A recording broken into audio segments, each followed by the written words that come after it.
Hello comrades, this is Chetty here, and welcome to Chetty Chats, the show where we discuss a lot of different news topics. But before I get into that, I just want to say I have an official merch site that you guys can go check out at shop.spreadshirt.com/Chetty. If you're a fan of the channel, there's merch now, so feel free to go get it. Again, I'm not forcing anything. And I also do have an official Chetty website in general. The links for both of those will be down below in the comments, so I'd really appreciate it if you went and checked both of those out. And without further ado, let's get right into it. So our first story here comes from the DCEU, and that is that the Supergirl movie is currently on hold. Now, we got the announcement of this film around a year ago. I made a video talking about it, but since then we haven't really heard any updates regarding the film.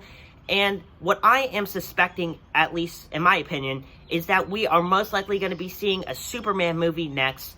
Now, the main question is, who will be playing Superman? Are they going to bring back Henry Cavill and do a soft reboot, or do a direct sequel to Man of Steel, or just do a complete reboot, recasting everyone? Personally, I would really like to see them bring back Henry Cavill, because I thought he was great as Superman in Batman vs. Superman, Justice League, Man of Steel. So I would really like to see them bring him back.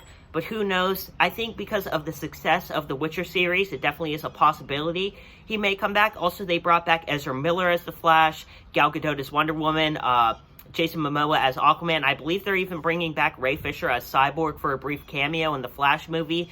So I think it's likely we may see him come back.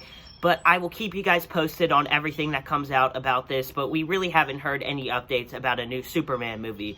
Our next story here comes from Netflix, and that is that Extraction 2 is currently in development. Joe Russo is returning to write the script, and Chris Hemsworth is also returning to star in the film. Now, I haven't seen Extraction quite yet, but I've heard only good things about it, so I definitely will check it out sometime very soon. And I can't really comment on the news of this sequel, but I definitely will keep you guys posted on everything that does come out about this film, so stay tuned for updates on that. And our next story here comes from Disney+, and that is that a National Treasure TV show is currently in the works, and this is in the addition to the National Treasure 3 film that we are also getting.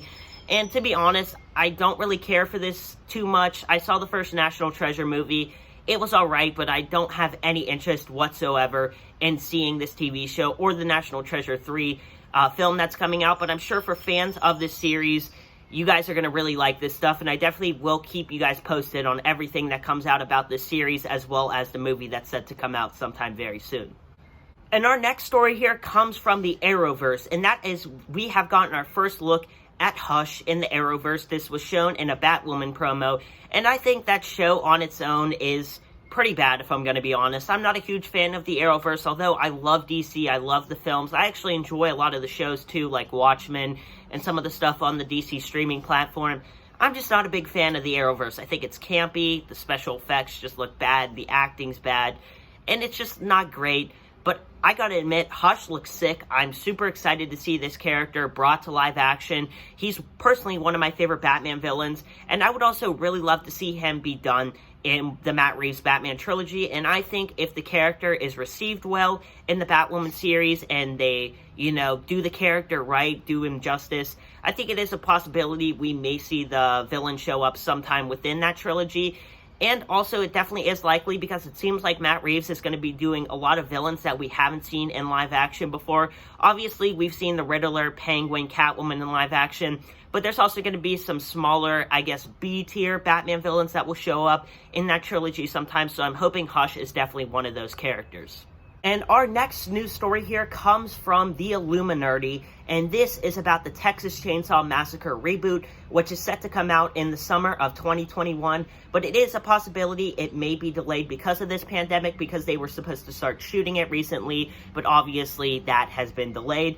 And according to the latest casting call, the production is hoping to find a new face to reside behind the mask of Leatherface. Interestingly, the character is listed as Leatherface, aka Kenny. There have been a few different interpretations of the killer in the past, and he has been renamed several times in various origin stories.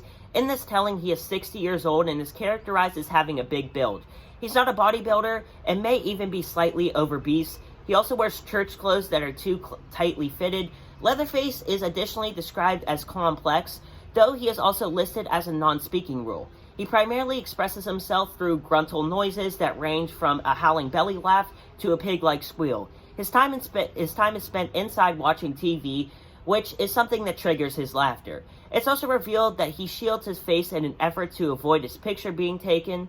And that's really all we have so far in regard to this Leatherface character and to this film in general. But I cannot wait for this movie. I love the 2018 Halloween reboot. I thought that was fantastic. One of my favorite horror movies. I also love the Child's Play reboot. That was super fun, super good. So I'm super excited to see what the future of these horror reboots is going to hold. Obviously, around like 2 years ago, I think, I made a video going over top 5 classic horror franchises I would like to see get the reboot treatment. And this was my number 1 on the list, I believe. And I'm really happy to see that this is happening. I'm glad they're switching things up. And in regard to them calling him Kenny, I don't think it's that big of a deal because Leatherface's name has changed about every single movie, especially the original quadrilogy of films. You know, in the first movie, which came out in 1974, I believe, he was just called Leatherface.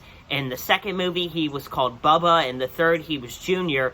And in the fourth movie, which is just a horrific film, terrible movie, he was known as just Leather.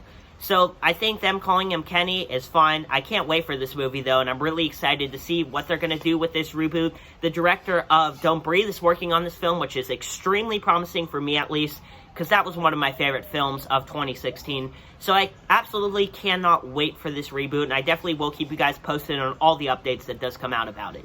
And our final news story here comes from Wallys Wonderland. You probably read the title of the video.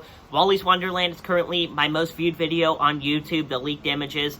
And we have recently gotten some more leaked images. And shout out to 3C Films, because I kind of got these images from his video.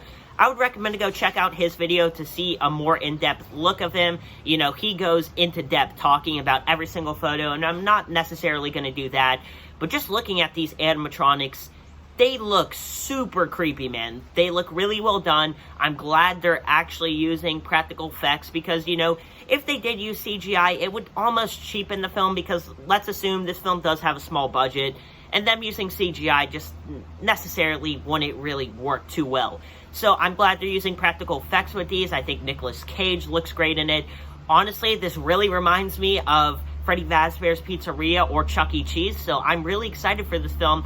Inside one of the shots, we can see a guy in a green suit holding up one of the animatronics, which again, super happy they're doing practical effects in this film, because I feel like that will kind of differentiate, however you say that word, sorry, I don't have the best grammar, but that will make it different from other films that are coming out now, because they're using practical effects, which is so much better than any special effects you can use, like CGI. But yeah, guys, that is the first episode of the new Chetty Chats. If you guys did enjoy this format, make sure to drop a like, subscribe, and turn on that post notification bell. I will be back very soon with a brand new video doing an in-depth look at Quarantine 2 Terminal. So stay tuned for that. And anyways, I will see you guys in my next video. This is Chetty signing off.